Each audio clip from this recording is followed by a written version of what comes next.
Okay, so today is October 23rd, 2018. This is Stephen Palmer, and I am speaking today with Donald Gallagher for the Stonewall Oral History Project. Why don't we, actually, I'm going to start out by saying that we both just got out over upper respiratory infection or something. Very nice. So there's going to be a number of times where we're going to be clearing our throats. So forgive us out there in TV world. And I also just want to mention that you and I met each other serendipitously. You were talking to Rollerina, who was interviewed here as well. Yes. Rollerina was sitting with me, and we were at Rumi, one of the Cockettes, the play that he did that evening at Judson Memorial Church. So it was, and then you said that somebody had tried to get in touch with you. You met somebody in Washington Square Park, and so it's so strange that all of those things came together, and here we are. And I'm glad I'm going to be the person to interview you because there's a bit of a hippie past, and that kind of interests me. So why don't we start out taking 10 or 15 minutes, depending, talking about when, where you were born, mom, dad, brothers, sisters, religion, school, just a bit of your childhood. Okay. So I was born in Summit Hill, Pennsylvania, which is in the cold region of Carbon County, but it's also right on the border of the Poconos. So in one sense, Summit Hill obviously was on the top of a hill, mountain in fact. And on one side of the mountain were stripping mines and coal mines of all kinds, like deep mines. My grandfather was a coal miner. And on the other side, though, were like lakes and beautiful woods. And so it was this extraordinarily ideal place where you could play both in the strippings and get in all kinds of trouble there, or go wandering through the woods and, the usual thing that people do, like hunting and fishing and all that, but also, and camping out. And it was ideal. It was a wonderful place to be. And then we actually moved several times to the actual Poconos. My mom was Jane Chamberlain, and my dad was Donald Gallagher, and they got together right after World War II and got married, as so many people did at that time. And they had a fairly decent life. It was turbulent a lot of the time, and didn't always work out. They got divorced once and remarried and then divorced again. So it was an odd kind of combination of things. I went to high school, though, in New Jersey. They wanted me to go because it was not the best place for school and education, and I was sort of a reader and did a lot of music and everything, and there weren't really that many opportunities there. So I went to school in New Jersey, and that was great because it was the school was very overcrowded because the baby boom hit that school, and then suddenly there wasn't enough room, so they put it on split sessions.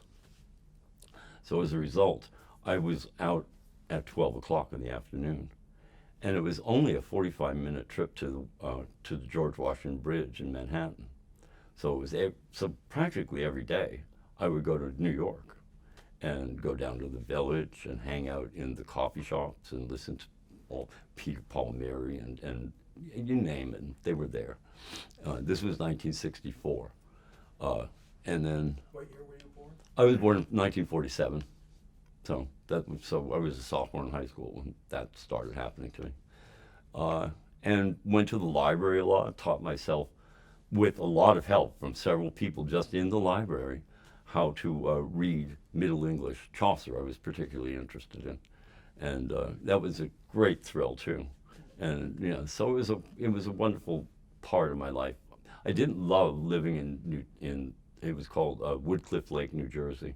It was very snotty and very middle class and suburban people, but they were mostly people who just sort of moved there from parts of Brooklyn and Queens, and they just started to get more money and whatever. So people weren't all that friendly. But that outlet down to the city was just one of the great things of life. And it really familiarized myself with the city. So when I decided to go to Manhattan School of Music after graduation, it was a perfect place for me because I knew where I was going, and I was able to find a good apartment, reasonably, reasonable, Well, everything was so totally different then, if I say. Like, you know, my apartment, yeah, I mean, it was a completely different world. And really loved actually getting there and then becoming part of Manhattan School, and that was a great challenge. It was, you know, it was a huge challenge, and really loved it. And Manhattan School gave us an awful lot of opportunity of singing in choirs, like, you know, professional choirs, just as students. You know, they just like, they would reserve spots, and like if you went and auditioned, you could actually get in. So I ended up singing with Leonard Bernstein and Leopold Stokowski and Leinsdorf and, you know, all these like huge names of the time, and in like, you know, important pieces of music, both old and new. So it was a great adventure. It's amazing. Backing up a little bit, did you have brothers and sisters? Oh, yeah, sorry about that. Yeah, I did. In fact, I have a very dear brother, Dennis. We were very close. He would come with me often to New York as well. And so we were often like, went there together. And a sister, Janet, and another sister, Nancy. They were too young, actually, at the time. Although we did take them in every now and then for a weekend or whatever. So, you know, they got to know the city as well. Any religious background? Well, yes. I mean, Roman Catholic and Methodist of all. What an odd combination, I'm sure. But my mom was a Methodist, and she was in their choir. So whenever their choir was doing some special kind of music, I would go with them.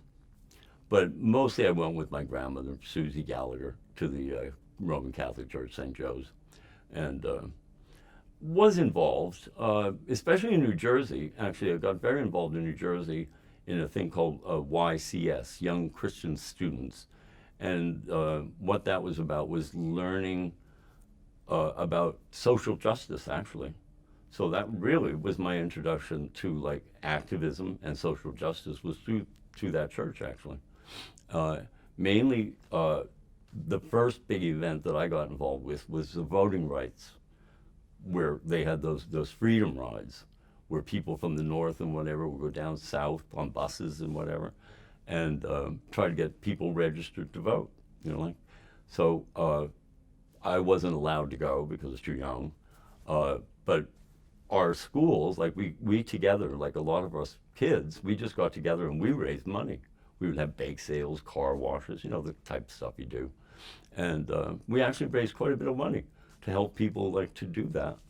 And for a while, I was actually a member of Students for Nonviolent, you know, students, and it was a very exciting time.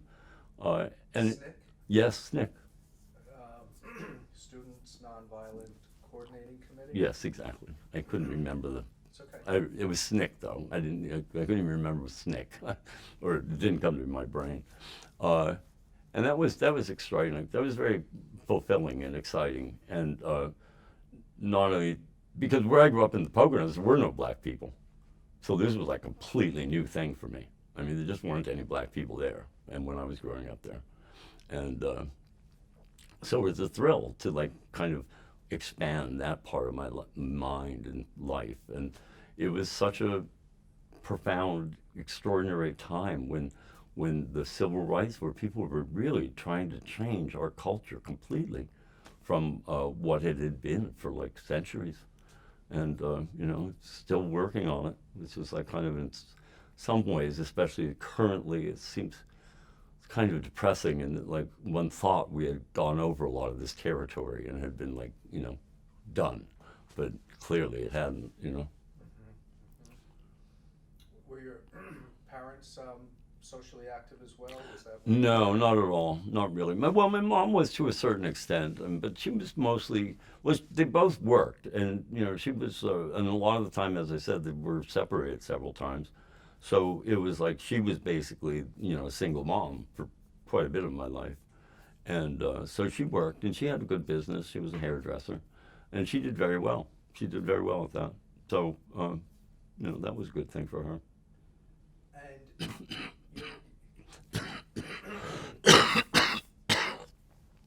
Okay. no, I'll take the opportunity when you do too, actually.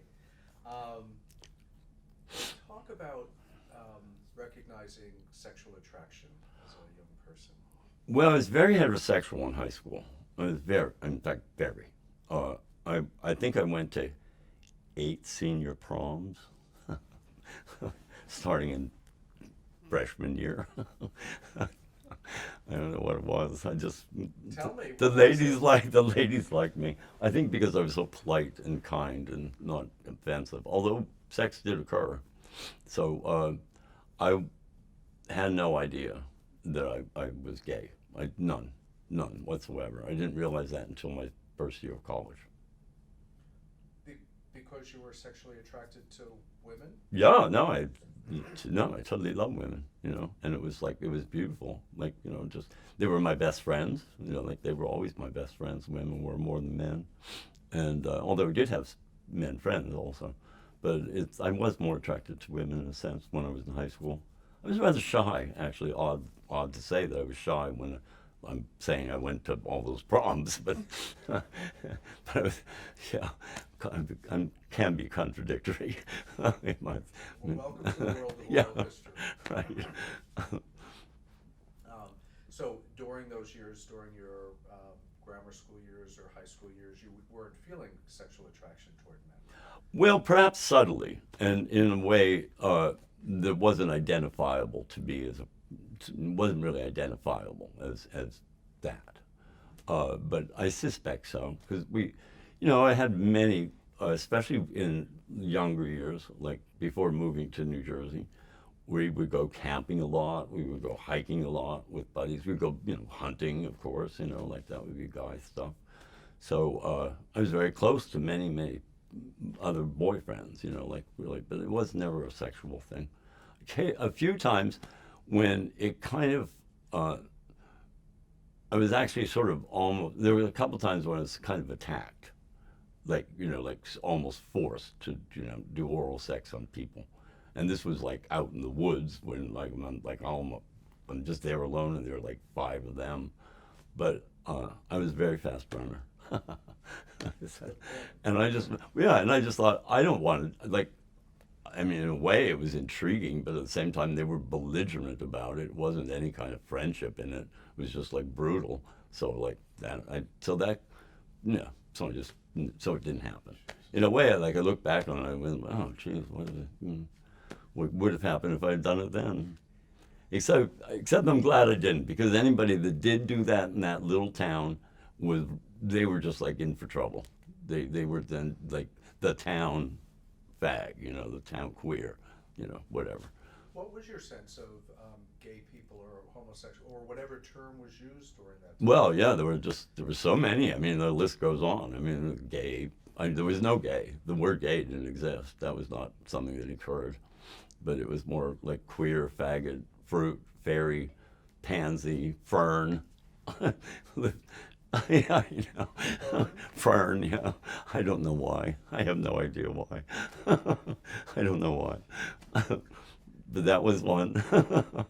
And it was this weird thing on Thursdays. You couldn't wear green and purple because that meant you were queer.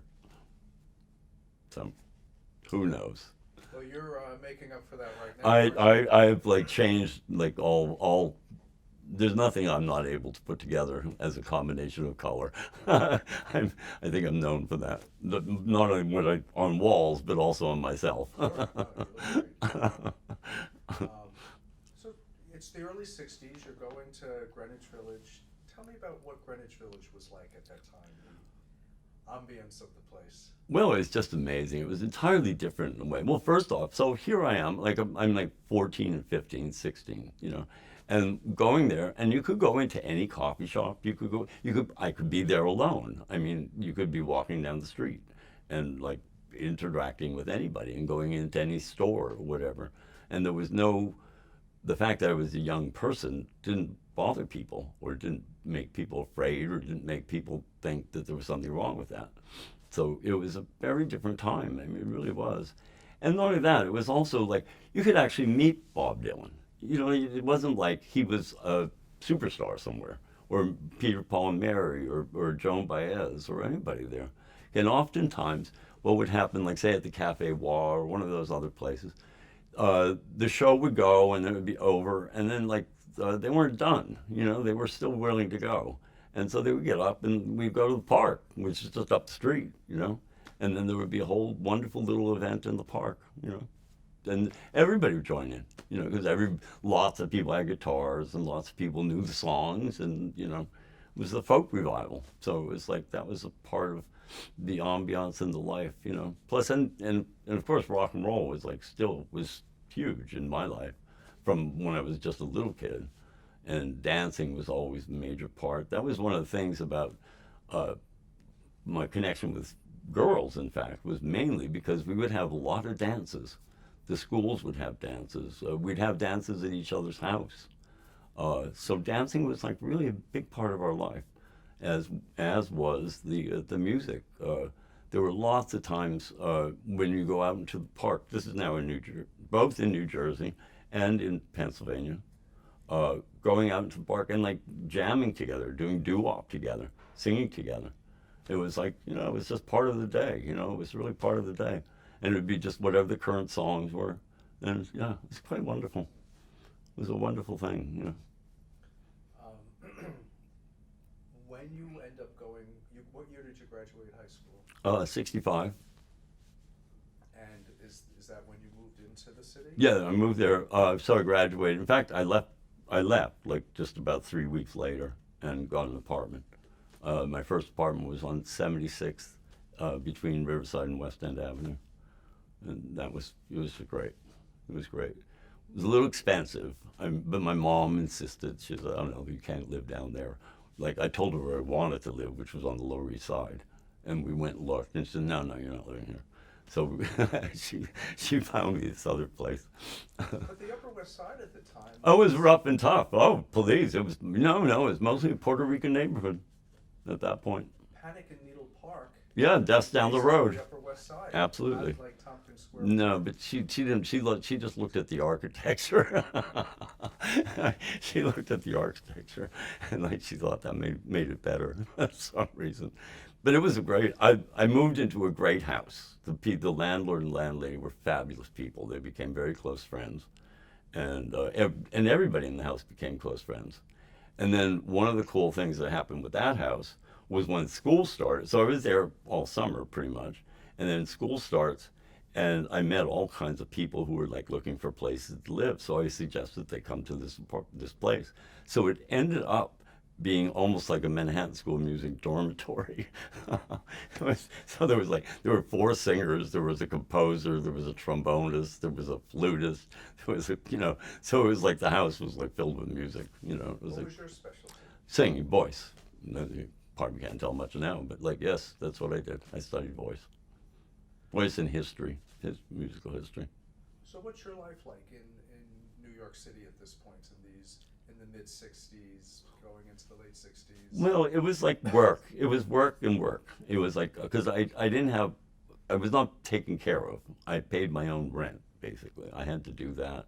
And my grandfather sort of paid for the first 2 semesters, but then he sort of cut down a little bit. So I actually had to find a job.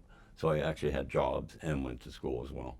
So I did both things. And, packing bags at Fairway, which was very funky actually at the time. This famous store that's there now, now it's become like, famous. But when I was there, it was not so famous. Not the one down by the water. No, the one that's on 76th Street, 73rd Street. But what was great about that, though, was it was just like famous people coming in all the time. I mean, there were all kinds of actors and singers and like people that you recognized, like there was. Who do you remember? Jerome Mostel, like several opera singers, Robert Merrill, who he lived in the Ansonia for a while. We had an apartment there. Zinka Milanoff, who was a great diva of the time. That's it's super. Oh, that's neat enough. Yeah.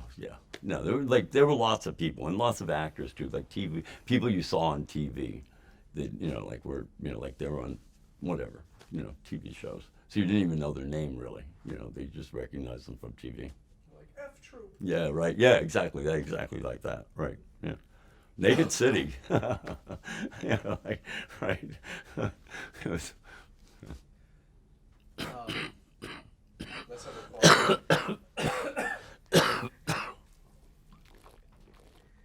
Sorry, guys. yeah, really. I'm almost, I mean, this is terrible, misery loves company, but I thought I'd be by myself doing Yeah, this. yeah. Maher, no. Okay. So you're in the city now, and you're in the School of Music, Mhm. and have you met gay people? Yes, yes, and kind of excitingly, like it was like kind of starting to realize that this is intriguing. Like one, a fabulous drag queen. I totally don't remember her name at all, but we just met, I don't know, in a bar someplace, and it was went to her apartment, which was like on Sniffing Court. You know Sniffing Court? No. It's it's on the east side, like Third Avenue. It's just one of those little tiny half blocks in between. What streets? 20s. Over there, it's still there. Like Gramercy Park area? No, a little higher than that, a little above that, like more like almost to the 30s, like 28th maybe it was. I can't remember, but it's beautiful. It's this gorgeous little carriage houses in the middle of the block, like mid 19th century buildings, and it became like these really charming apartments. So that was fabulous, just seeing something like that, because I had no idea there's something like that existed, and he was intriguing. He was like really intriguing to me, and we just sat. One night we ended up sitting all night, like just talking, like, and like, he was just telling me about himself, and I just was amazed, like, and it was like, and also just excited about like the way he was living his life, thought that was really quite wonderful. Did you feel like it was in any way self-referential at all? Did you? No, not really. No, I thought he was just a unique person, like somebody that I had never known anything like somebody completely new to me, that somebody that I didn't have any idea about.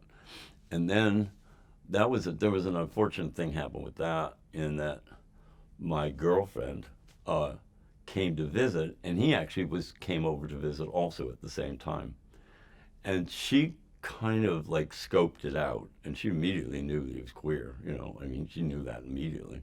And then she kind of went back and reported it to my mother, who then came flying into town and kind of like, wanted to make sure that I know what I'm doing, And I let her know that I did, and like, it's, Mom, this is New York. I'm going to experience it. So like we kind of worked that out, but it was kind of like shocking, because like that she immediately kind of thought that, well, he'd be easy to seduce, like me, referring to me, because that's how she was presenting it. I thought, well, don't you know me by now? I mean, please, But little did I didn't know me by then. So there we are. Did your girlfriend think that meant you were gay too? Or? That's what I think she thought. Yeah, I mean, I don't know why she jumped to that conclusion, but she did. Well, it was possibly because I wasn't seeing her as often as she would have liked. In fact, I was hardly seeing her at all. But, Manhattan School of Music was like full time, and I had to have a part-time job too. So, I mean, my life was really full of and work was hard. I mean, and I was learning things that I didn't even know. I mean, I shouldn't have gone to Manhattan School of Music. It was way above me. I had my abilities, like for sight reading and ear training and composition and things like that, were very tiny, small. I was a really good singer, a very fast study. I could pick it up instantly, really, and memorize it. Like I could go through it once and like I'd remember it, But at the same time, that's not what the courses were about. They were about actually knowing, how to do those things on your own. Sure. So I worked really hard at it, which was good because I got a couple of jobs doing. Back in the day, they used to do, when they were doing commercials, they would have somebody. There was this gigantic machine you would sit in, and it had like foot pedals, and it had arm things to do. And what it was like a tape of music would be looping through this thing with the video going also. You would see the film. You'd see what was, it was film. One video was film. So you would just like stop where you wanted the music to stop. Then you would splice it with your one foot, and then you, like with your hand, you would do this other thing where you would tape it together. Then you would go to the next place where you wanted to, cut it, like, or to bring back the music. So then you would like roll it forward. It was all this mechanical thing, like really kind of difficult and tedious. But it was all about like hearing. It was really what you were hearing. It was like really being exact about like what chord comes after that chord. But you don't want that middle part. You want it from here and like start up there. So that was a good thing. That was actually a good job. I had that for about a year. Did you have to sync it up? Yeah, sync it. Yeah, and you were syncing it, and also like choosing what part of the music you wanted to play with the visual. I know. It's hard to believe, right? I mean, it's hard to believe. I mean, even just describing it and just saying it, it was a machine. You were actually in a machine. It was like over your head. It went up and over your head. You actually got into it. You stepped in. And yeah, it was thrilling. It almost sounds ancient, like something at the beginning of the 20th century. Well, no, this is like 1966, 5. Talk about your first gay experience. Right. So I fell in love with somebody at Manhattan School, and we had a marvelous time. Antoinette Van Loan, marvelous time. If you're still out there, get in touch. And she was just wonderful, but we knew we weren't doing it. I mean, it wasn't happening. We were having it was nice sex, it was good, but it wasn't good for both of us, and like it wasn't happening really. It was not like it was almost like we were in a movie or something. It wasn't real. So we kind of like realized that pretty early on, thankfully, and then just, let it go, and continue to be friends. Then there was a boy in several of my classes who was like told her that he was really interested in me. And she said, oh, he's queer, go for it. Like he's totally a faggot, he's a faggot. And so he did. And he was living down at Judson Memorial Church. They had a student house behind it. Where we met. Oh, yeah, right. That's where we met too. So he was there, and he kept inviting me down to all these amazing things. Yvonne Rainer dance, like all that fabulous Judson dance theater was going on. Charlotte Moorman playing the cello with her tits, it was just an extremely thrilling place to go to. And I didn't really know about this at all. And so it was wonderful. And like, then we got involved with like doing some sets and everything for some plays there.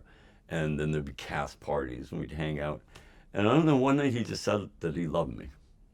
And then I couldn't get that out of my head for days. And somehow we just got together. And it was his birthday, February 1st. And I took him to the opera. And we went to see La Pericole. And went home together and had sex. And I realized, I don't want to do this. I don't want this in my life. I don't want to have him as my person that I love the most. But I think I'm stuck with this. I think I don't have a choice. Because I didn't. I mean, it was just like, I knew right away, like immediately, that like, this is completely the right person for, forever. And he was. I mean, we were together until he died a few years ago. Really? Yeah. We were together 48 years. Because the question I was about to ask when you said, this is it, this will be the person forever, what I was about to ask was, when you say this was it, did it mean, oh my God, this is what I prefer? No, it's not even, it's more than that. It's like, this is who I am. This is my being. This is who this is who I am. This is like this is what I've been probably in the back of my mind thinking of forever, but just afraid to look at it because of the society where I came from. And that, but I don't care. This is what I am, and I'm going to be this. And if anybody doesn't like it, then they don't have to deal with me anymore. And this being? In love with Christopher. being in love with Christopher, and like, you know, that were, and the full deal, like no holds, like just married, you know. So, and it was rough, you know, there were rough times then too. I mean, it was bouncy at first, you know, like, because you know how we were discovering each other, who we are, like as people, and we were like, in many ways, we were completely opposite. Many ways, completely opposite. But we had in common music and a love of music, very deep love of music of all kinds. And we also had loved food, and we loved cooking, and we loved literature especially. That was like kind of our main connection. Both of us read a lot, and always did for our whole lives together.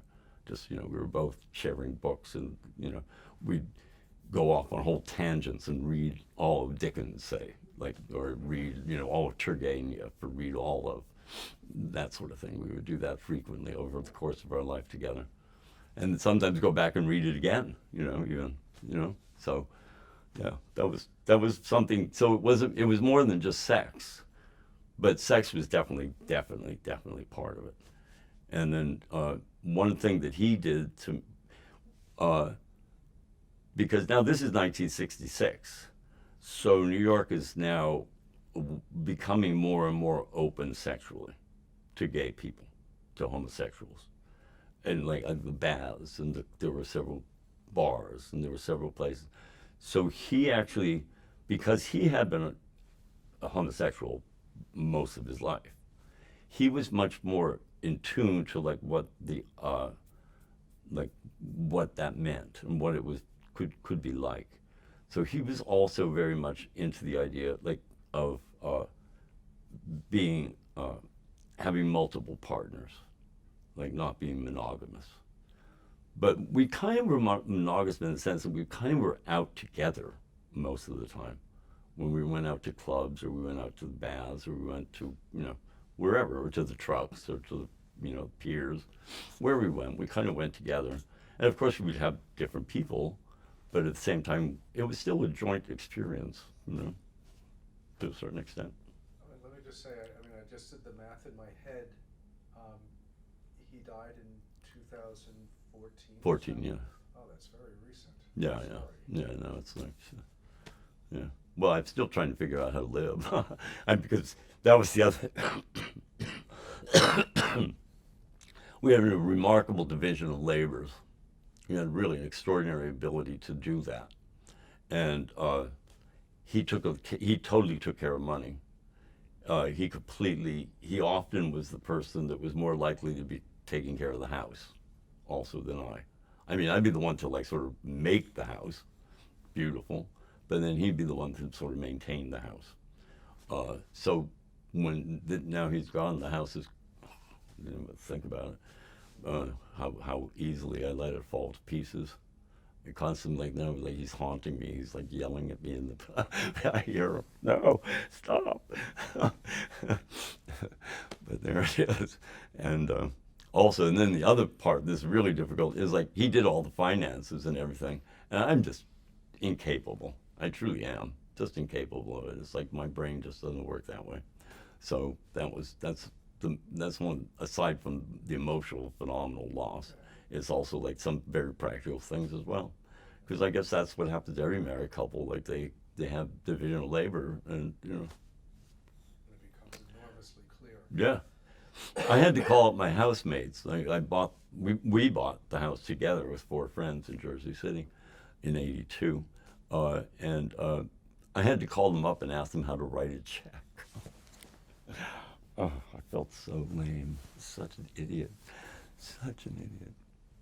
They understood. Yeah.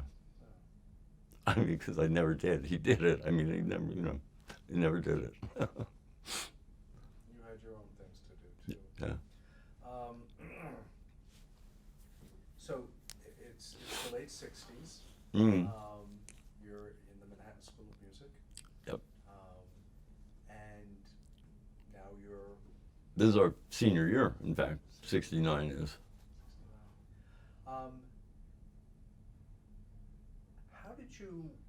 how would you retrospectively say you self-identified at that point? Gay or queer wasn't a word one would use then, maybe. Yeah, I would use that. No, we use the word queer. We use the word faggot.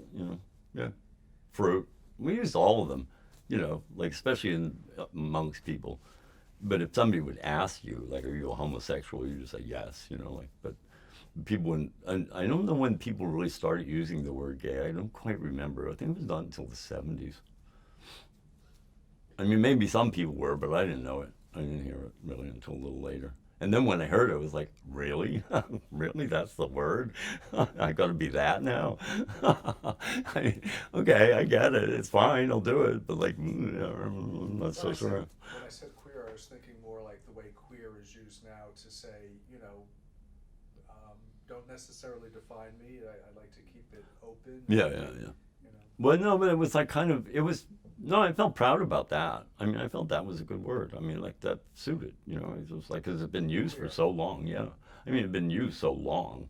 I mean, it's in so much literature and things from long ago, from the last century, I mean, the 19th century, that it just felt like, it was okay. And rather than hiding it, it was like it was really great to do it. And, and we both were like hippies too. I mean, we're both hippies. So like we're, commie hippie faggot, I mean, was a common phrase that one heard while walking down the street, minding your own business. So people just would name you and like either you get like crazy and go nuts over it, just like, yay, how you doing? Archie Bunker. Yeah. Tommy Pinko. Yeah. Like I had with a beard. I always had a beard. Short, but it was always I always had one. And so, what are you trying to hide with that beard? I always thought that was the weirdest thing. I wasn't trying to hide anything. What are you talking about? So, anyway, it was a strange time. Talk about being in the hippie movement, and if you would as well, talk about your understanding of other gay people who were in the counterculture. Yeah, well, because not only was like civil rights was still like kind of 1968 was a huge like riot events all over the country, and that was an important thing also in our milieu of people. Now we were very connected to Judson Church. That was kind of our main center of gravity, much more so than Manhattan School. But so Judson Church was really our center of gravity. And we lived on St. Mark's Place, so it was an easy walk over there. And St. Mark's Place was a party. It was just party all the time, if you wanted it to be, But we did it quietly, and we only did it when we had time to do it. But like we did party there a lot, and Tompkins Square we partied a lot, and and they had all those happenings. Happenings were all over town, and they were. At that time, it was very mixed. It wasn't like, I didn't feel like anything was particularly identified as just one thing or another. It was more a mixture of things.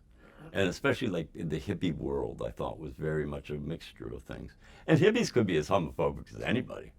I mean, believe me, they can. I was very much with SDS for a while, because I was also very radical against the war. Of course, that was another thing. That was another big part of both of our lives, was like being radical against the war, because we were not going to go. That was not going to happen. So we were very much part of that, but we went to some meetings and things like that up in Columbia and whatever, and they were just assholes, these guys. They were having like all the women go out and get the coffee, and it was just, get over yourselves. So it was just like, we just kind of disassociated from them, but like still were active politically and socially in those movements. Do you mind if we switch cards? Sure. Please, could use a drink. I want to talk a little bit more about being gay and being hippie and part of the counterculture. You mentioned happenings earlier. Could you talk about what a happening was like? Did you go to the first Love-In in Central Park? I did, as a matter of fact. And that was a very mixed group of people. That was like boys and boys, girls and girls, and girls and boys. And I wouldn't say there was more of one or the other. And it was all on hippie rock, on the southeast corner of Sheep's Head. Sheep Meadow. Did I say sheep?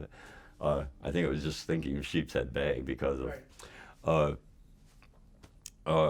Yeah, I went to the first one. Yeah, it was like on Easter, I think. I'm pretty sure it was on Easter. Yeah, and we all were all done up, like all dressed up like crazy. It was like really fun.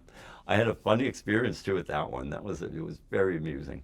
So Kristen and I were sitting there, like kind of just chummy, and like and singing. I think we were all singing something. I don't remember what, but we were singing. And my sister, who had also just moved to the city, my older sister Janet, she had just moved to the city, and she was working at what's the UPS. UPS. She was working at UPS, and had a really good job there. And she was with a whole bunch of her workmates from UPS. And then she's like kind of like walking, like just walking through the park, and like she spies me, and she goes, "Oh God." What am I gonna say? So like, I hope he did. I'm sure she thought, I hope he doesn't see me. And of course I did. It was Janet. And then she had to, but then it turned out we talked to all these guys, and they were fine. It was perfectly okay. But at the same time, it was a time when you didn't know who was going to react how. It was not so easy. Did you feel that you and Christopher were able to be open? Oh, totally. No, do you know, I actually called the parents. I called them because, well, they came to the city because I had sort of disappeared from my apartment. And so the landlord sort of like called my mom and said, like, we have no idea where he is. We haven't seen him in like 3 weeks. Well, I was in bed, honey. The honeymoon. We were having our honeymoon. And so my mom comes in, and she's looking all over for me. And she calls a good friend of hers who also lives in New York, who kind of guessed where I would be. She just guessed it. And sure enough, that's exactly where it was. So they called, and so I just decided, well, I'm just going to tell them. I'm just going to tell them, get this out of the way, because I'm not going to change. This is me. This is who I'm going to be from now on, and nothing you can do about it. So they got weird at first. It was terrible at first. They went through a lot of trouble with it, but we worked it out. It was, they both came around, both dad and mom. Yeah. So, but yeah, we were out to everybody, school, the draft board.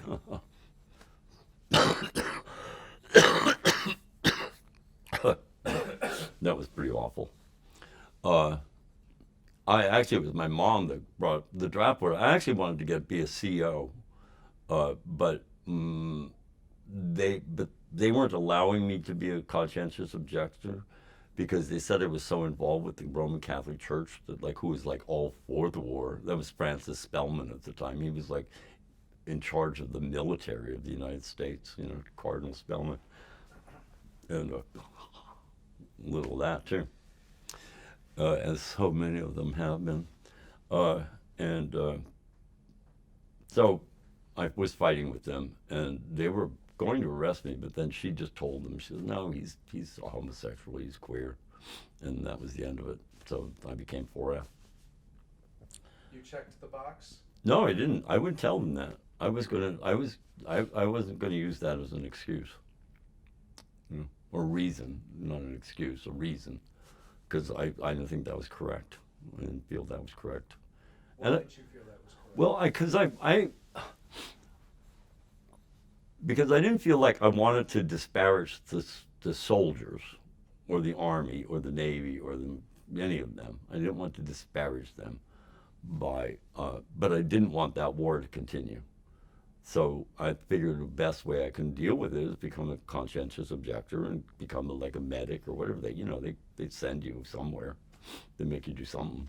And I was willing to do that. I would have done that. But I'm glad it didn't happen that way. I'm glad my mom came to my rescue. She knows me better than I do. A lot of the times she did, and that was the right thing to do. But it was Some places you had to be careful, like looking for jobs. Like I had a job on Wall Street for a while, which was a great job. I made tons of money, and I paid for 2 semesters for one summer, just from one summer, and fall. It was like summer and fall. I made enough for 2 semesters at Manhattan School, and but you couldn't talk about that there. You just couldn't. I mean, it was such a macho, male-orientated society there. It was the American. It wasn't New York. It was the American Stock Exchange. It was the same thing. But yeah, that was the only place that I just really kept that under wraps. Didn't say anything about it. And like, yeah, hey, what did you do this weekend? You know, I didn't go there. You know. Do you remember any homophobic statements from other hippies in the East Village? Yeah, kind of. Yeah, you would get it every now and then. You know, somebody would say something, but like, you know, not so much though. Really, not so much. But there was stuff. Yeah, of course. There was that. You know, there was like that element as well. A lot of that is gone out of my brain too. I mean, I'm not. You know, it's not even there. You know, like that time. It's the fun thing that is still there. Like whatever bad happened. Well, except the occasional police riot, you know, and like getting beat up, you know, like, I mean, that was something very common, like to get beat up by the cops was something that really happened a lot. I mean, it was not something uncommon, like, you know, a stop and search, you know, was just stop and smack you in the face. It wasn't even like search. It was just like, hey, faggot, what are you doing here? You standing here in this corner where you're looking to get blowjobs? What are you doing?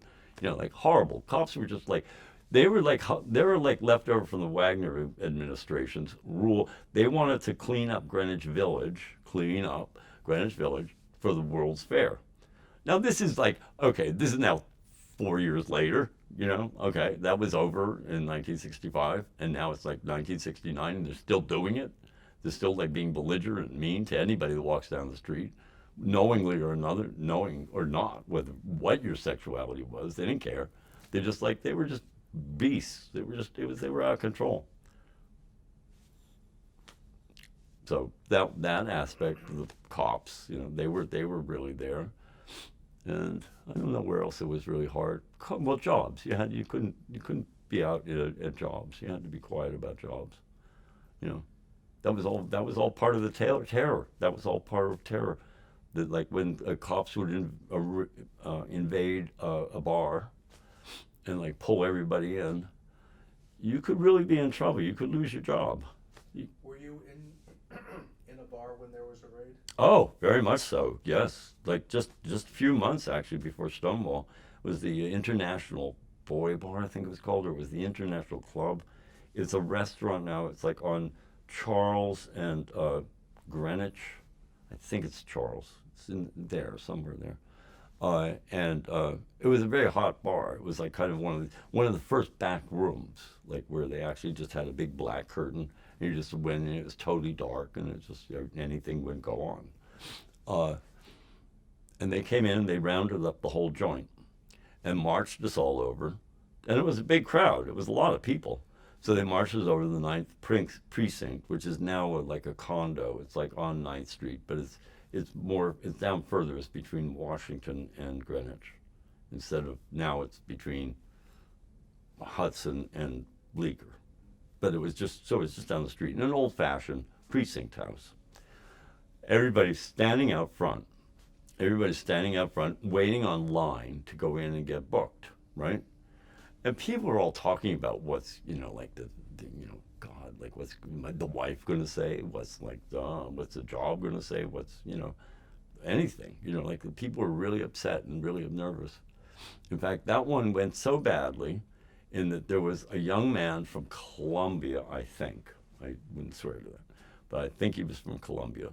And he actually jumped out the window and killed himself. He killed himself, right? And we're standing on line. This happened like right in front of us. And why? It turns out he was the son of the ambassador to the UN from that, I think it was Colombia. I'm pretty sure it was. Argentina. Yes. Okay, I'll buy it. He impaled himself. Yes. But he did make it. They had to cut him out. Yeah, but like this is like, I mean, there was blood all over us. Like we're standing we're under it. You were at that. Just, I mean, like 4 feet away. Holy shit. No, it was one of the most shocking things ever in my life. And and you just go like, why? What was the point of this? Why? Why? Why do they think they can do this to anybody? And like threaten, like, and make you feel like just so belittled and like so like terrified that you're going to tell somebody that like this is going to ruin your life or just make your life really, really difficult. And who knows what that poor child was thinking? He was just a young guy. And I bet like kids from his culture, Argentina, I'm sure this would not be acceptable, you know? And like, and here it was like, I'm sure he felt like he was dishonoring his whole family and his country and whatever, you know? But yeah, dreadful experience, you know? I think that had a lot to do with what happened at Stonewall. That's because I never went there. I never went to that bar ever. Never. But Well then, using that awful, you were booked that evening. yeah. When this is how bad it was like with the cops. There was another night when we got like hijacked. We didn't have any money. I mean, we were poor as dirt. I mean, we had no money at all. And I think maybe we had $1, maybe, between us, you know, change. And 2 guys get us with a gun. They approach us with a gun, like right on the corner of Judson, 3rd and 4th, you know, right by Washington Square, right there. And with a gun, like a real gun. It was like it was a real gun. And so we didn't have any money, so we didn't get robbed, but like, you know, like it was scary. It was really scary. So we called up a cop. We went and we found a cop and we just told him that. So he takes us in. He takes us in. He doesn't even go to look for the guy. He just takes us in and like gives us a whole like the 4th degree about like, what were you there? What were you doing? What were you looking for? Did you make passes at the man? That kind of like questioning. It was so disgusting, enraging. Just I was in such a rage. God, I was in such a rage. It's amazing I didn't get arrested because I was in such a rage, because I can get very loud. my training is such that I can become quite grand if I want. Well, let's move this into the summer of '69 and Stonewall. Where were you? What did you hear? Well, okay, so by this time we lived over on St. Mark's Place since like sort of late '66. We got a beautiful apartment there, it was like a sublet. So we were there, and we very frequently after the day, we would walk all the way over to the West Village and go to the trucks or go to the piers or whatever. And like, so we kind of knew the route, and we knew like, you know, we knew a lot of the people would be walking back and forth between the West Village and the East Village. It was like a migration, you know, there was like this migration that would happen, like from one to the other, you know, people going back and forth. So anyway, so I get a call from a good friend of mine who actually lived on Sheridan Square in an apartment right across the street. And he calls up and he says, you got to come over. You're not going to believe this riot that's going on. There's like all the drag queens are like, you know, fighting the cops off and they're winning. And it's like, whoa, what's that about? Like, how's that happening? So immediately got on the phone, called several people, I think probably 8, you know, just right off the bat, just called people that I knew might be interested. And then go out in the street and ran into, they were close neighbors, so I waited for them. So I had 3 people with me. And then as we were walking down the street, anybody you knew or anybody you thought might be, you know, want to do this, be queer and like just like, and we're also just pissed off at the cops and just tired of it. So many people joined in, and like each one would tell other people and other people would tell other people. And this wasn't just me doing this. This is like all over downtown. This is people all calling each other up. So, you know, I'm not taking any kind of credit here, you know, but it's like, by the time we get there though, we were going down Waverly Place, and I'm not sure what time it was, but it was kind of late. And I think the cops pretty much thought it was over, because they were just kind of hanging around and talking and and there wasn't really anything going on. But then suddenly this huge crowd of people comes surging in, like yelling and screaming and like just, you know, like, ah! I forget what the thing was. I forget what it was. The chant, you know, there was a chant, of course. It'll probably come to me at some point, but I don't recall now. Anyway, so we go in, and then there was like pulling parking meters out of the sidewalk. Oh jeez, and cobblestones and throwing them through the cop cars. It was very liberating. How did it feel? No, it felt great. It felt great, and it didn't feel scary at all. He's like, I don't give a shit. I shouldn't say that, right? Yeah, I don't care. I don't care what they say. I mean, I'm mad, and it's like, I'm up to here with these cops. I'm up to here with them, and them thinking that they run us and that they run the place, and that we can't have anywhere. We can't have anywhere to go, even though we know that it's all mafia run, and probably the cops are getting a cut. So it's not even like honest of them to be like really on our case. So it was just like, it was a very emotional and exciting thing. And so it went on until until petered out, dissipated, and went home. And of course then it happened the next night again too. It was then there were way more people showed up. And it was just like, it became like a circle. It became this wonderful building thing. And by Sunday it was like you couldn't even get to there. I mean, it was like the whole area was closed off. It was closed off with humans. And at one point there was a rush out onto 7th Avenue. Everyone just sat down and closed 7th Avenue down. And that was, it was thrilling. It was absolutely thrilling. And it was just okay, we're not going to put up with this anymore. And this is what you can expect. This is what you can expect from us. If we have more incidents like this is what you can expect. You can expect this to happen. And there's nothing you can do about it, because you're not going to know where it's going to come from or where it's going to happen. And that's just what happened. That's just what happened. Took a while. Took more than one of those kind of incidences. There were several. But it took a while. And then also the other thing was they got all kinds of disparate type people together. All kinds of radicals and hippies and lawyers and just all kinds of people, all layers of society were getting together and talking to each other for the first time, instead of just going down to the trucks and having a good time, or the piers and never really discussed talking, or the bars were, this loud. But this here was where you could really talk to people and find out what was going on. And so the organizational type people organized and got the Firehouse and GLAD and GLID and all those other little organizations that occurred. So it was it was quite extraordinary moment of consolidating forces and realizing that we're not going to be able to do this on our own. We can't do this just as individuals. It's not going to get us anywhere. And all of us had probably peripheral experience with either the civil rights movement or the anti-war movement. So we were all kind of prepared for how to go about doing this. How do you do it? You make telephone trees. You communicate with others. You write essays. You write pamphlets. You write to the papers. You read. You call people up. You talk to people.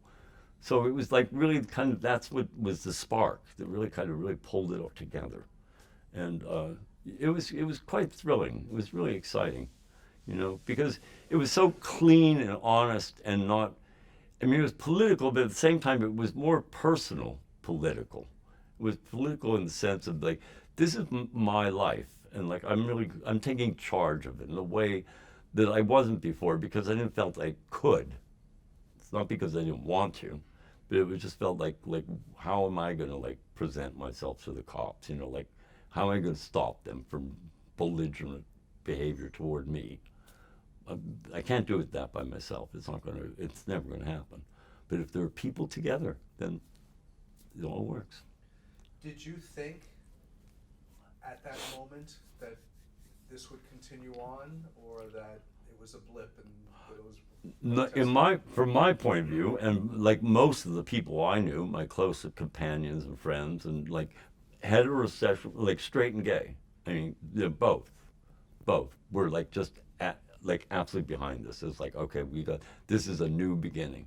This is new.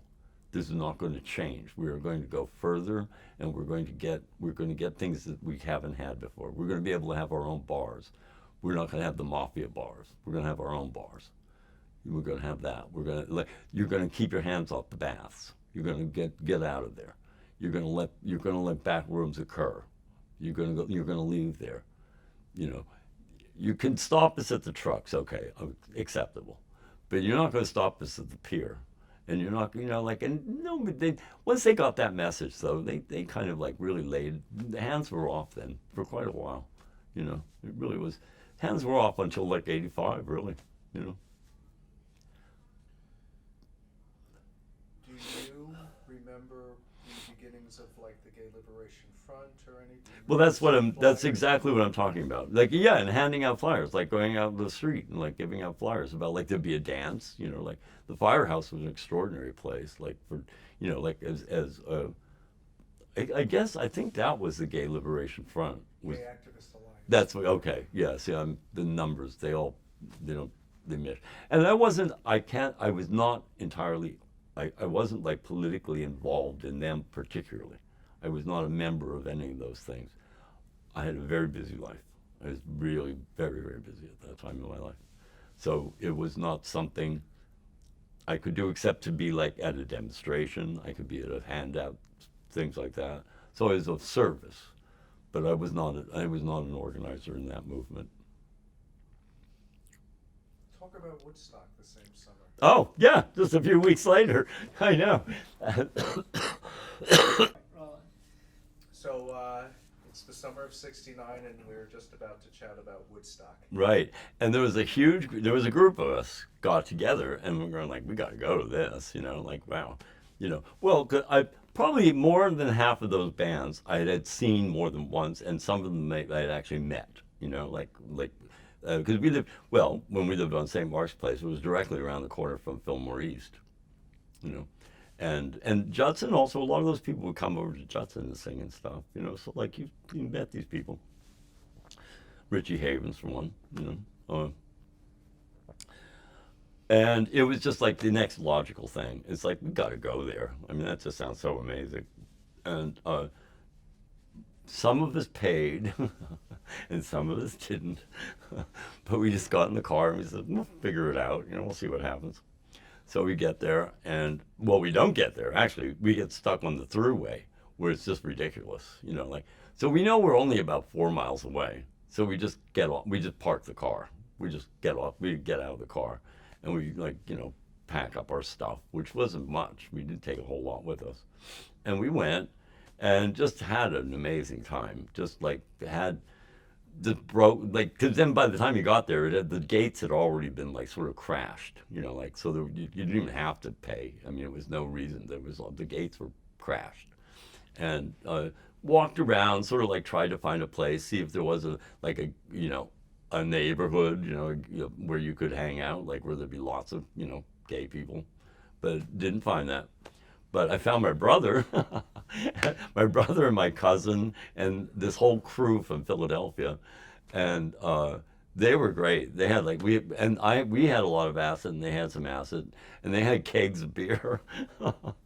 Oh Lord, it was so much fun. It was just really great. And then of course the rains came, and we were right in the middle of the mud, and people were making out, the boys, you know, like we were like not pretending we weren't gay. I mean, there was none of that.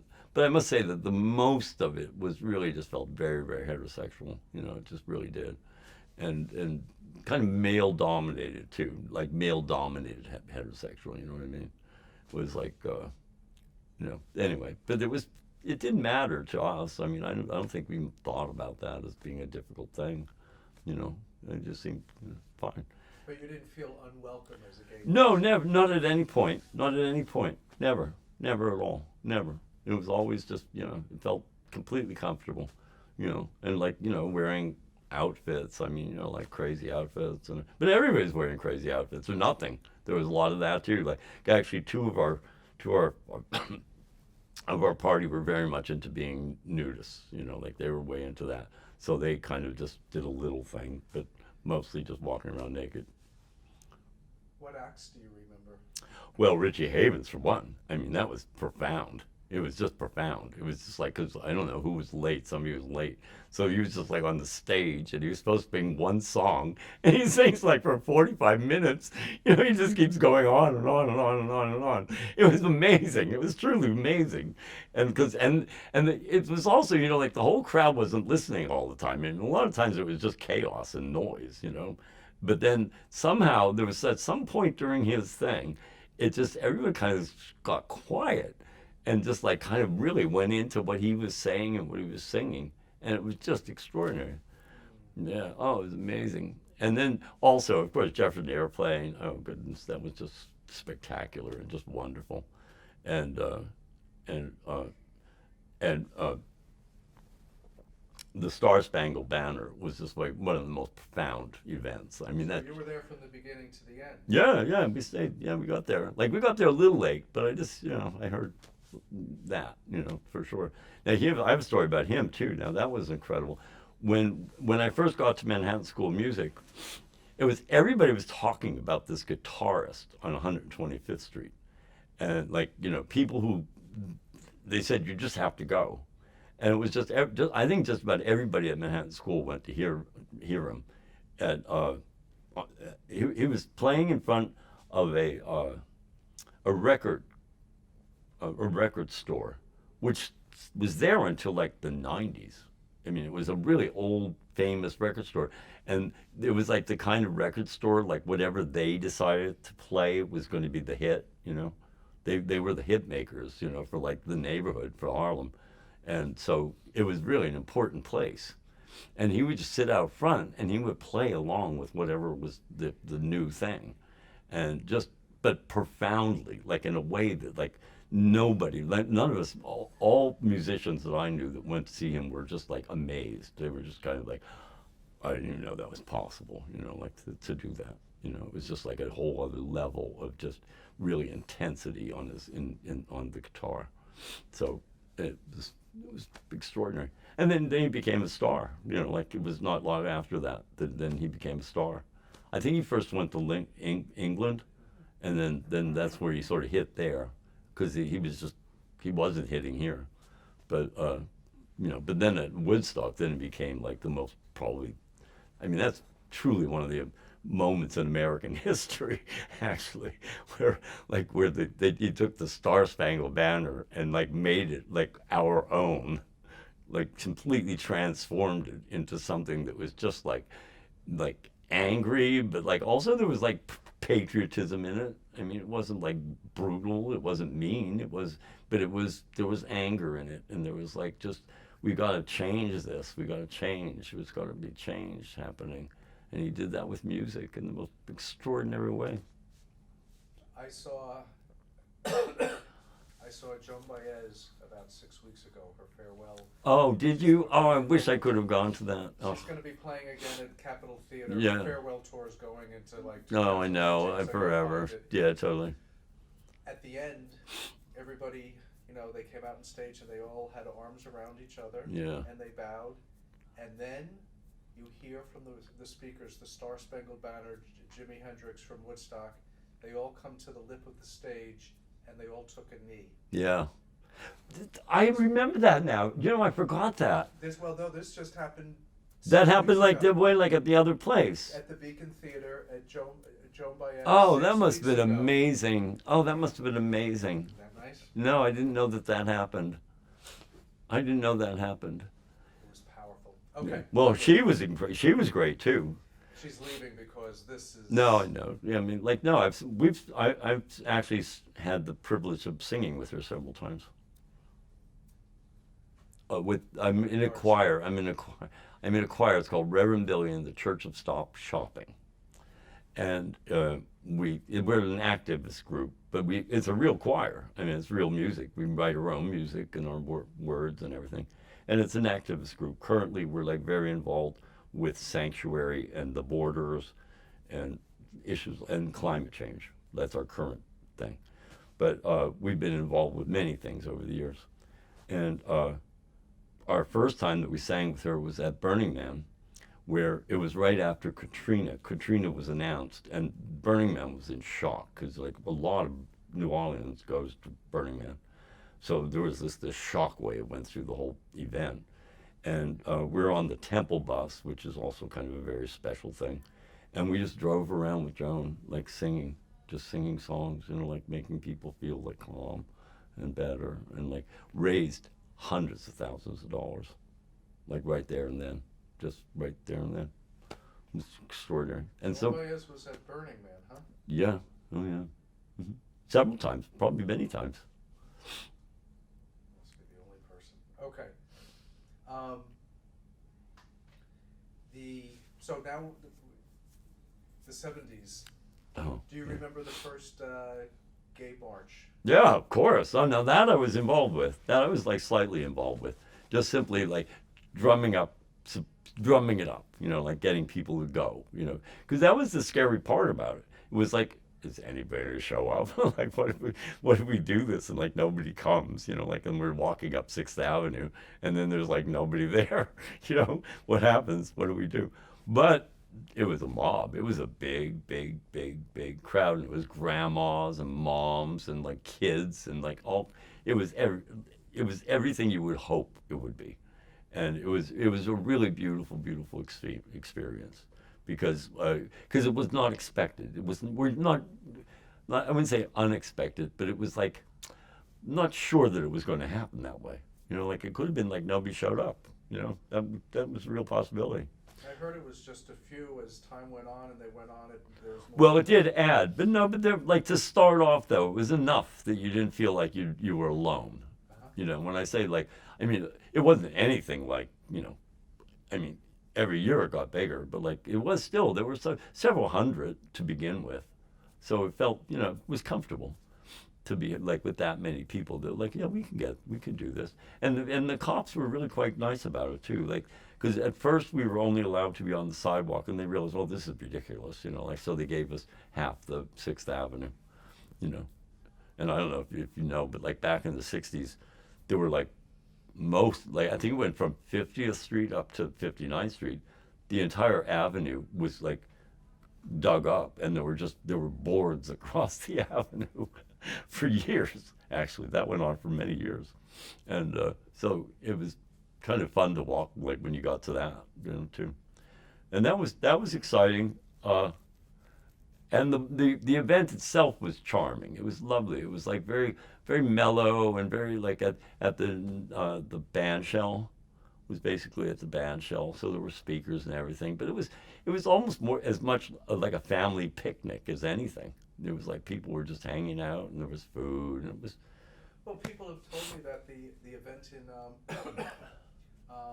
the Sheep's Meadow Yeah. at the end was almost just like another be-in. It was. No, it was more like that than like, say, a march, you know? It wasn't like a march or a parade even. It was more like a happening and a be-in. It was in tune with the time. And it was quite lovely. Then a few years later, my memory of the date is gone, but maybe it was 3 years later, 3 or 4 years later, where the women like separated. When we got to Central Park, they separated and they went to like a different part of the park. Well, they went down by Hippie Rock, and the main part was supposed to be at the band shell, and it was mainly they went down there to have a different rally because they wanted to like make note of the fact that we're here too. The women are here too, and we're just as important to this movement as the men are, and you're not paying any attention to us, which was true, all true. And so that was a fascinating thing. And what I found the most fascinating about it was how men and women sort of went back and forth. So even though it was supposed to be like this whole separation thing, it didn't work out that way. It just sort of people went back and forth. And so, you know, it was like, yeah, we are together, right? I mean, like, okay, let's do it together. And there was hostility though too, on both sides. There was some hostility on both sides. I remember by the late 70s, I went to SUNY Purchase. I remember, you know, sort of the separatist Yeah. thing, and Yeah. I found that very intimidating. Oh, I know, me too. It's scary, and I kept thinking like, what does that mean? Like, what's that going to do for us? How is that going to make things better? Yeah, I know. Some of the marches sometimes, like I remember one like in the early '90s at Union Square, and I swear it was like every group got up and bitched about every other group. They weren't talking about us as a unit, as a whole thing. It was just everybody's complaining about everybody else. Is that when Sylvia Rivera got up and asked for, she was booed by a lot of people? Yes, that's one of them. That was another thing. Like, yeah, trannies were not welcome. Excuse me, who started the thing in the first place? Duh. I mean, please. Drag queens and trannies. I mean, that's who it was. No, I know. It was, it can get ludicrous. It can get ridiculous. Well, that was also that whole, like the way, like there were groups that like really wanted to go forward as like a normal, like we want to blend into society. Really, that type person, and lots, and well, more power to you. Okay, if that's what you feel good about. But like, I'm not doing that. I'm not going there. Well, tell me, where are we now? I don't know. Has it been good? Has it been bad? And where do you what circles do you find yourself in? Well, yeah, I'm Radical Fairy. I'm a Sister of Perpetual Indulgence. I'm an activist in with Reverend Billy. I'm Gays Against Guns. I'm Rise and Resist. And I loathe the parade. I just can't stand. Well, actually, the fairies haven't done the parade in years. We just stopped doing the parade. I did it last year because I just wanted to do it really well because of the activists. I wanted to be with them and the Gays Against Guns and like to march with that. But I don't know. It's out of hand, or it's gone into hands that have made it like kind of a corporate event. And I mean, I know this because we were allowed like a certain number, and like some other things were allowed like twice as many or even more than that. Like, like corporations were allowed bigger groups, and they were like placed, the placement of things also was like very telling. I mean, like say for instance, by the time we got to the reviewing stand, there was almost nobody there. There was almost no one there. So we were like we were made invisible to a certain extent. And also I felt penned in, and it was totally penned in. And like, what other parade is like that, where it's like you're not even allowed to go out to, go to the bathroom and come back in. You can't do that. I mean, you can't do anything. You have to walk the whole thing. And, it's just, I find it annoying. And it's been growing, it's becoming more and more annoying, I find. Let me cough. Movement has, I'm rolling.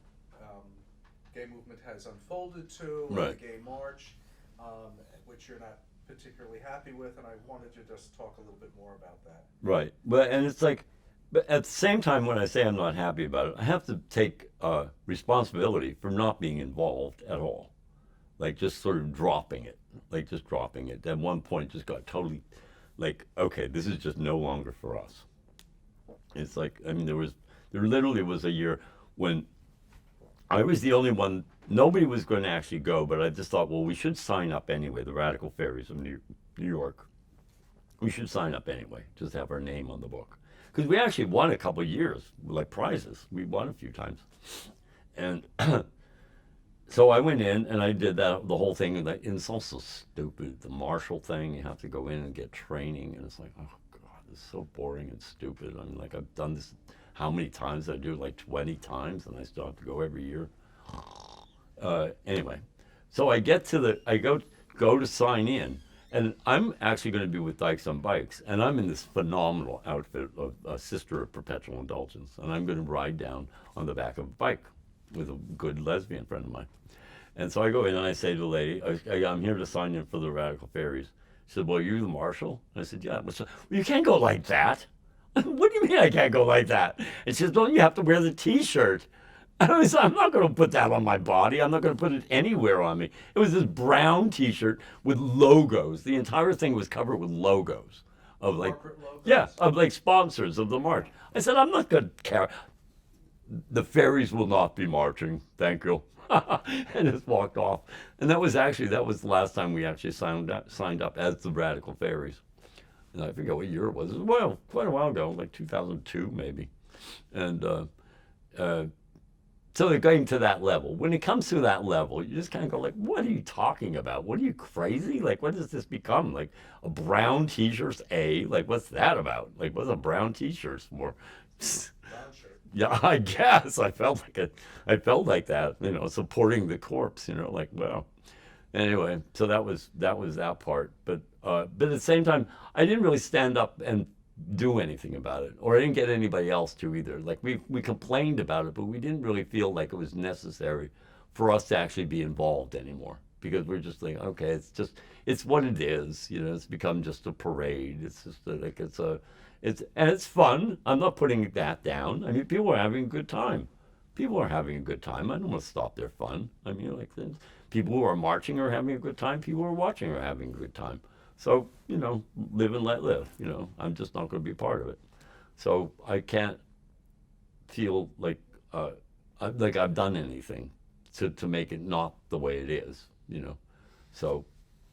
And let's talk about who you are as a radical fairy, the philosophy of radical fairies, and why that fits into who you are. Well, it fits in because it started by Harry Hay, 1977. His premise and idea was like using the Native American, like especially Hopi and Anasazi people, idea of birdash, like have a two spirit, being a two-spirit person. And so in a way to find our own spirituality, like so many people were damaged and hurt by their religious institutions. And so this way, like let's create our own spirituality and be able to like make that a new type of community, which I believe has occurred. It's expanded, it's worldwide now. It's a worldwide organization. And well, organization is not the right word, but you know, like a movement, a lifestyle. I don't know what word is better, but it's worldwide, and it's sort of, there's a basis idea of using a Wicca kind of religiosity, like the whole idea of like, well, Halloween, Samhain is coming up, like that's the new year, that's the main high holy day of the year, like where you're really like kind of can center and feel the past and the present and the future can all be kind of brought together in a sense, and great love and reverence for the ancestors is a good time to experience that. And so each one of the four seasons and then the half seasons are like kind of the celebrations that we do tend to celebrate. That's kind of what our celebrations are. But the main thing that I find, although I love doing that, I love doing the rituals and like having fun with that, because we're very inventive about them. I've had like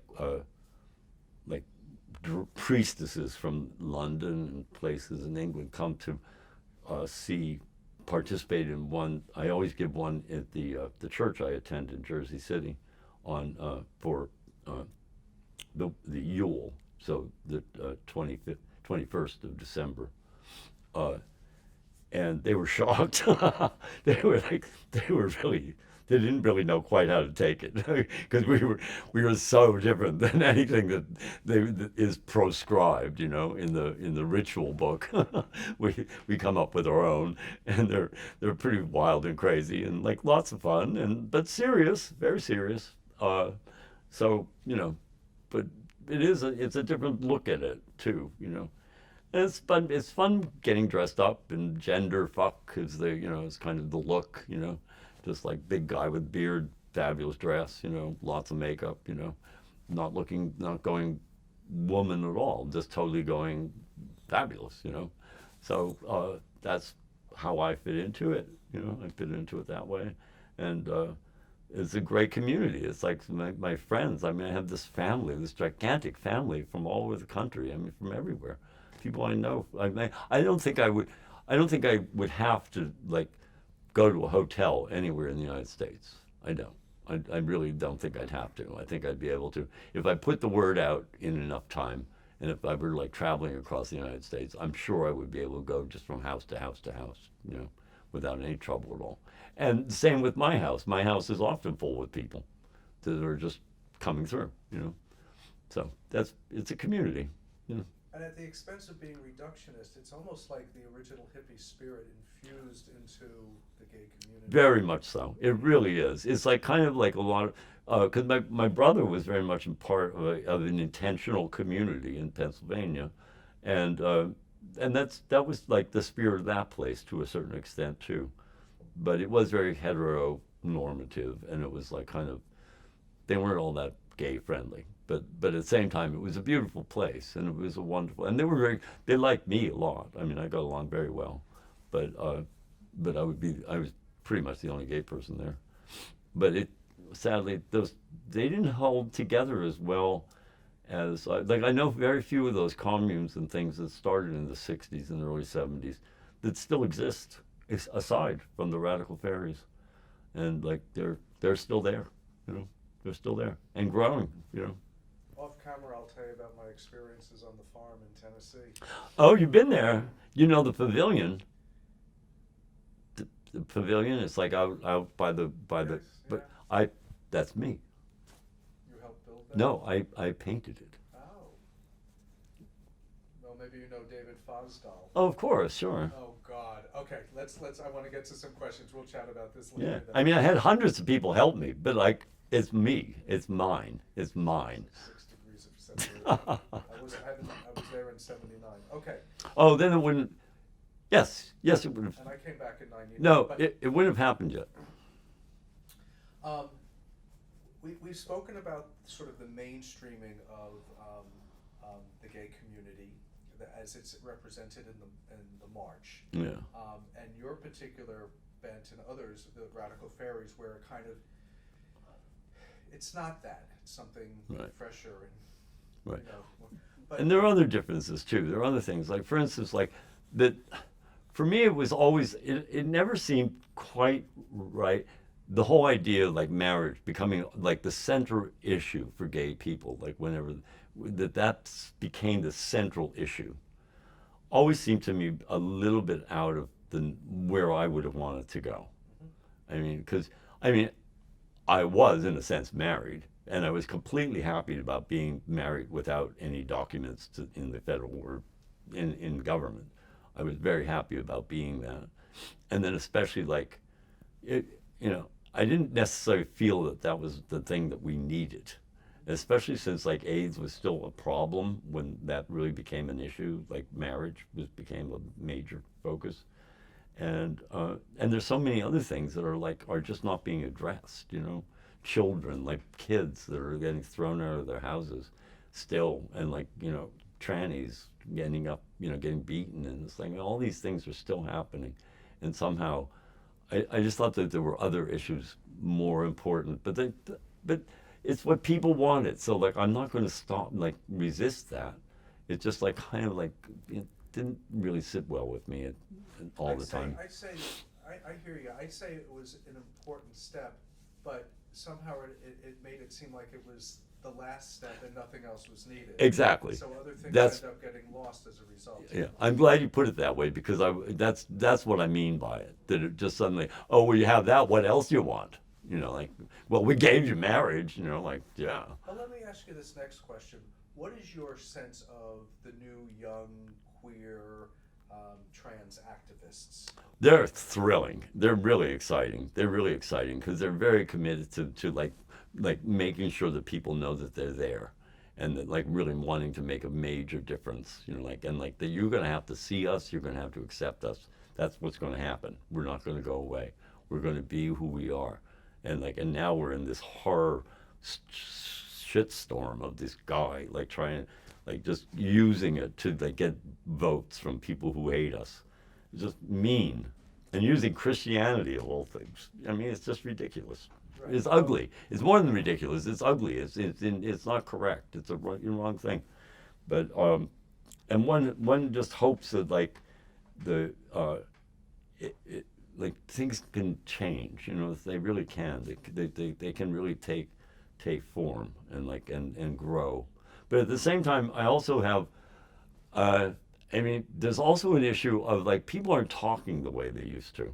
People aren't meeting the way they used to. It's like Tumblr, and like it's like cell phones and like you try. People don't see you even. They don't even see you. Like I mean, yeah, they don't even see you. They don't even know. That like I'm queer. They don't even know that. Like they just look at me and I'm a freak of some kind, I guess.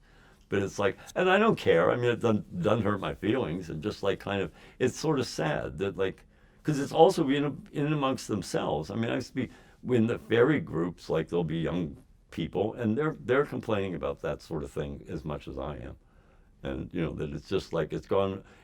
And it's not just gay people; it's the world. It's just where the world has gone, and like, and who knows how that balances out, because it does seem at this point to be out of balance.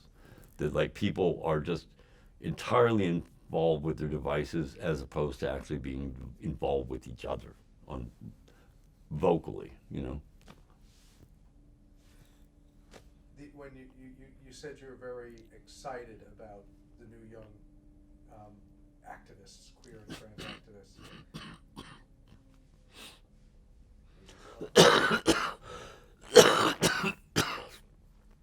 Yes. What does give you hope for the future? Does anything? I mean, it's right now in the Trump administration, this feels like a particularly hopeless time. But where do you I wouldn't say hopeless. I would say dangerous. Yeah. It's dangerous, but I wouldn't say hopeless, because I have faith in myself and my friends and my friends' friends and all the people that are like that live in my neighborhood, the men and women and their babies. I have faith in them that they're not, whatever this happens, whatever they like come across, they're not going to permit it like to like really damage me. I believe that. I really believe that like I'm too important to them for them to allow that to happen. Like whatever, like he's just negating people like as if they don't exist. Just like as if they don't exist. It's like I don't think people are going to put up with it for very long. It's like, it's bluster. It's like, the guy's a con artist. He always has been. He's always been a schmuck. Always, he's just like, now he's got reins that he can actually like play around and like do whatever he wants. But I don't think he's going to last long. I don't think his point of view and that point of view of that part of America, which is a very substantial crowd, but I don't think their point of view and I don't think their way is actually going to be the winning side. I don't believe it, because I believe in this country. I believe that we have like what we've developed over the many the years of like going from like the horror of racism, of the first colonists that came here, and the horror of like slavery after the first century that they started doing that, and then but it's grown, it's changed, it's grown, it's gotten better, it's actually done, it has done better, and I believe it will continue to. I do. I think it will, and this is a setback. I mean, there have been others. This is probably, in my lifetime, definitely something so unexpected and something so grotesque that there really hasn't been anything like it in any period. I mean, there were Father Coughlins, and there were all these outside groups that were like really hideous and heinous. There were Nazi groups here during the Bund here right in New York City. They filled Madison Square Garden many times, with statues of George Washington in the background, giving Heil Hitler signs. I mean, this country is very susceptible to that. There's a certain part of the population that's always going to be susceptible to that kind of a thing. But I don't believe that they're the majority, and I don't believe that they're going to win. I think the people are going to fight back. I truly believe that. And fight back like civilized, like we are, hopefully we'll find out a lot on whether people vote or not. If they don't vote, then we might be down the toilet. I mean, that's a real possibility too. I mean, it could happen. It's not. I mean, it's happened in lots of other places, like that. Had it. And a republic's not an easy thing to keep. You know, especially with the rules and regulations that this republic has been developed on, and that, like, it's been so easily manipulated by like very clever, but like not people with like a moral compass, people that just lie and cheat their way to do anything as long as they can stay in power, and that I don't believe has ever really happened as badly as it is right now, where it's just like shocking. I mean, it's just shocking. The whole the Garland thing was just, I mean, it was beyond shocking. It was like I just can't even imagine that, like, in another era of this country, like a person like that coming forward and being accused like that, and then acting the way he acted, and that he's going to be a justice of the Supreme Court. That's how I meant. Well, yeah, but Garland, though, too, that was just as bad. That was just as bad, like holding like in abeyance, like a completely legitimately nominated person for the Supreme Court, and just refused to have him until he comes to the next election. Totally, that's like never, ever, nothing like it ever happened. Never, nothing even close to it. And still you have hope. Well, what else is there, actually? You know, yeah. Well, not only that, but I'm also, you know, I'm full of piss and vinegar, and I still got a big voice, and I can be, you know, I'm articulate, and I talk to people a lot. And like I can talk to people who disagree with me intensely. I mean, like my family for one. I mean, like, yeah, and yeah. So I'm up for the fight, and I think most of us are. I think we're ready for it, and I think he's making it. He's actually helping in a way, you know, like, because he's so grotesque, you know. But we'll see. I mean, like you know. I think we could leave it there. Okay, we'll see. That was Yes. excellent. Okay. That was fine. That was okay, I guess.